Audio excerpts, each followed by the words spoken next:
அப்ப நம்முடைய ஞானம் பேய்த்தனத்துக்கு அடுத்ததா இருந்துடக்கூடாது, லௌகிக காரியத்துக்கு அடுத்ததா மாறிடக்கூடாது, தெய்வீக ஞானமா இருக்கணும். ஆமென் இல்லையா? ஒரு ஞானத்துல குறைவா இருந்தால் சம்பூர்ணமாக பிதாவிடத்துல கேளுங்கன்னு ஆண்டவர் சொல்றார்.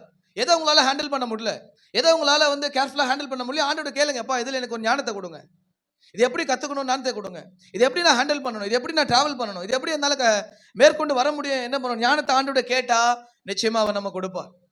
ஆமென். சரியானபடி கேர்ஃபுல்லா நடத்த கத்த நமக்கு உதவி செய்வார். அல்லேலூயா.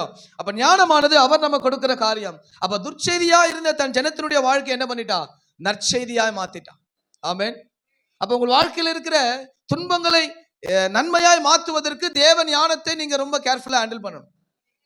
எதை எப்ப செய்யணும், எதை எப்ப செய்யக்கூடாது, எதை எப்ப பேசணும், எதை எப்ப பேசக்கூடாது.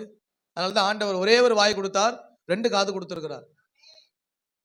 வருஷத்துல காதே கேட்காது, வாயை மட்டும் தான் பேசும்.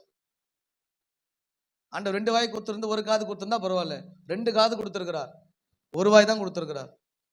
1 வாயை நார வாயா இருந்துடக்கூடாது, நல்ல வாயா இருக்கணும். ஆமென். கர்த்தர் நாமம் மகிமைப்படுவதாக.